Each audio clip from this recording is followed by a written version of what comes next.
Breaking news, according to the WBC, Devin Haney has activated his mandatory to fight Regis Prograis next. For the people that don't know, according to the WBC rules, Devin Haney, who is the undisputed champion at 135, he could move up right away to 140 and become a mandatory because he's the champion at 135. So in this case, it's champion versus champion. So Devin Haney has utilized his privilege to become a mandatory right away at 140 to fight Regis Prograis next. No tune-ups whatsoever. Devin Haney is going for the top dogs at 140.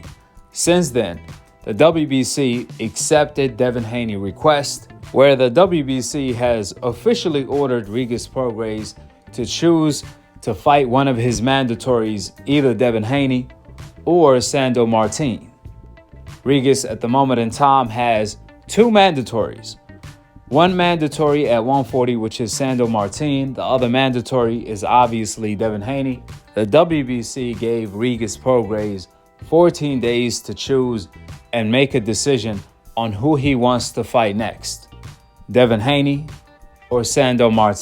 Since then, Eddie Hearn has made Devin Haney an offer, which means it seems like Regis Prograis is leaning toward the Devin Haney option due to the fact that it's way more money on the line if Regis fight Devin Haney, and is also a bigger legacy fight. So it's a no-brainer who Regis Prograis should fight next. The guy who he's going to make more money fighting, and that's no other than the undisputed pound-for-pound top 5 fighter Devin Haney that has to move up in weight too. This is going to be a hell of a fight and a tough fight for Devin Haney on paper because Devin Haney is making his debut at 140 pounds against one of the top dogs at 140, no tune-ups whatsoever, with the facts being laid out. This is how you handle business the right way when you want to make a fight happen. You simply activate the mandatory, just like Devin Haney did, which is, in our reality, what Shakur should have done. You see, unlike Shakur, Devin didn't say, "Oh, I'm an undisputed champion.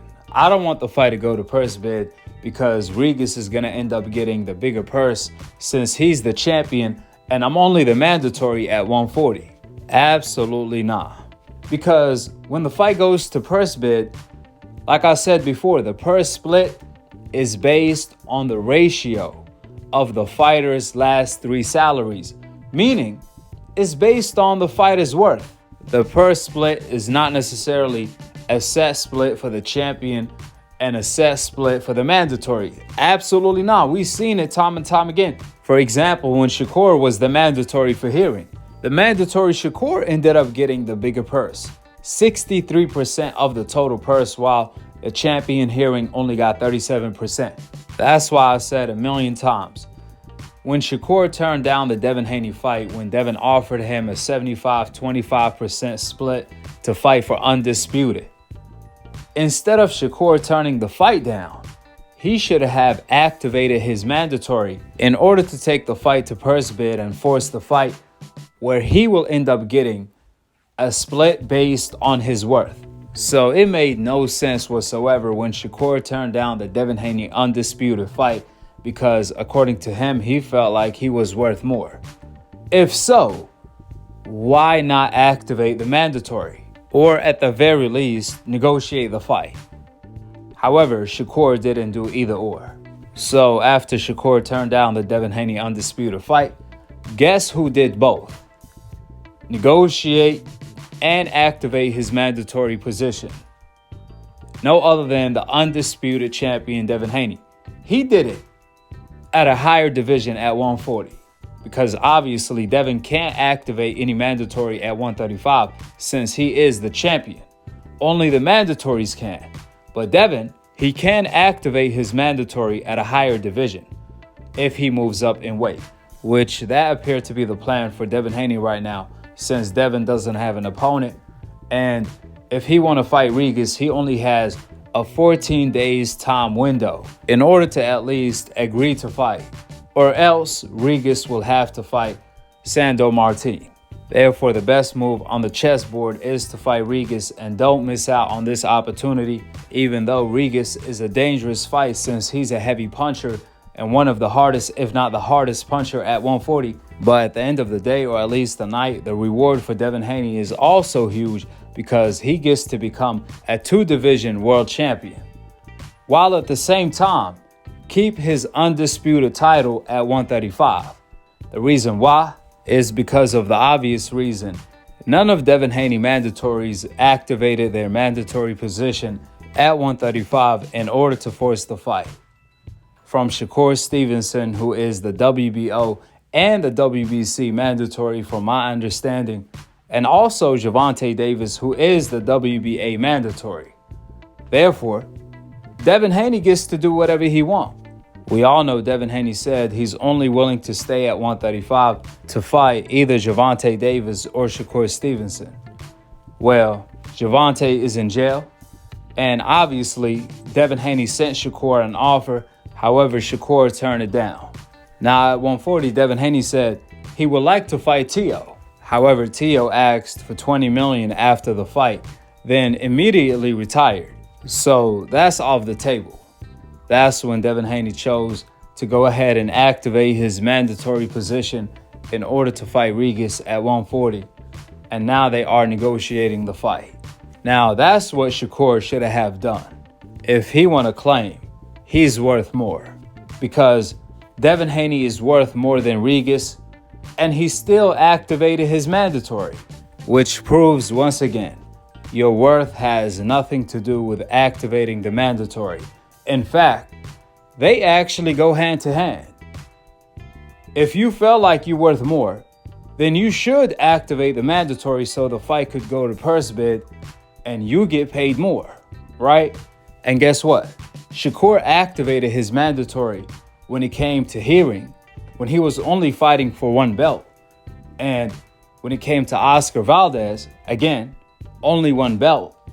But all of a sudden, when Shakur has the opportunity to fight for all of the belts one time for undisputed, that's when Shakur wants to break his cycle and not activate his mandatory, like he did against Heron and Oscar Valdez, nor accept Devin Haney offer to fight for undisputed. So now Shakur is left with nobody to fight.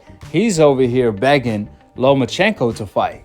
Then when Lomachenko responds to Shakur with, "No, thank you, I have unfinished business with Devin Haney," when he has zero business with Devin Haney at the moment in time, basically Lomachenko turned down the Shakur fight, respectfully.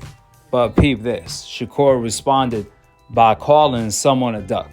And no, not Lomachenko. Shakur called Devin Haney a duck, even though, ironically, it was Shakur himself that turned down the undisputed fight with Devin Haney. And when Lomachenko turned down the Shakur fight, Shakur had nothing bad to say about Lomachenko. In fact, he was talking to Lomachenko like Lomachenko is his idol or somebody he looks up to. And you know what? I wouldn't even be surprised if Lomachenko asked for a 60-40 split to fight Shakur, because I know Lomachenko is not going to accept nothing less than 50-50. So we shall see if Shakur is going to end up accepting those type of terms to fight Lomachenko for no title. However, he won't accept a 75 to 25% split to fight for undisputed against Devin Haney, nor negotiate, or at the very least, activate his mandatory. I think that was a bad decision for Shakur Stevenson's career, but to each your own. With the facts being laid out, drop your thoughts in the comment section below. Subscribe below, and to be continued on the next episode of Akhi TV. Peace out. Wa alaikum assalam wa rahmatullahi wa barakatuh. Let's just say that Haney wins the fight against Loma, and let's say Tank wins his fight against Ryan Garcia. Which side would you rather go? If he fights Devin and he wins all of the belts. If he fights Tank and he beats him, he doesn't win any of the belts, but his star power goes through the roof, man. Which one is, more appealing? I mean, it don't really matter with us. You know, I think both of those guys are just about equally as special. So, you know what I mean? Our stock rises you know, being victorious with either one. So. Do you think your stock would rise the same amount if you fought a Devin as opposed to actually beating Tank? Yeah, I don't think it's that big of a difference. I mean, we just look forward to it, man. I gotta ask you, why exactly do you think it's not really that big of a difference? Tank is arguably top 2 biggest stars in the game right now, top 2 or 3. Yeah, I mean, you can say that about Tank, and you can also say Devin got all those belts. You know what I mean? It's like 6.5 a dozen. So, you know, but we all have our own opinions. After Devin's fight, I spoke to Shakur outside, and he said he's going to activate his mandatory and talk to Bob Arum to fight Devin next. So, have Bob Arum contacted you regarding the Shakur fight, and have you heard anything from the WBC? I think Shakur's activator might be broke. I talked to Shakur outside, you know, shortly after his out, and he said he was willing to activate that mandatory. Yeah, I mean, as he should. He could have been activated it. Devin, Ryan Garcia was in the crowd. Do you think he was scouting you for potential? I don't know. You know, Brian's been my mandatory before, so. Listen, the WBC said that you're Devin Haney's mandatory, so you're going to fight him next? I'm fighting the winner next. I mean, it's depending on if he stay at 135. I'm hearing he gonna go up. Yeah, Haney said he expects you to activate your mandatory position. So I am. Okay. I am. Okay. Listen, have you talked to Bob Arum about making this fight, and if so, what did he say? I ain't really had too much conversation with him tonight, but we gonna talk. So, what's your thoughts on Bob Arum claiming that a fight with you and Tank will probably lose money? I ain't got nothing bad to say about Bob. I ain't, you feel me? I'm just staying focused on the main goal.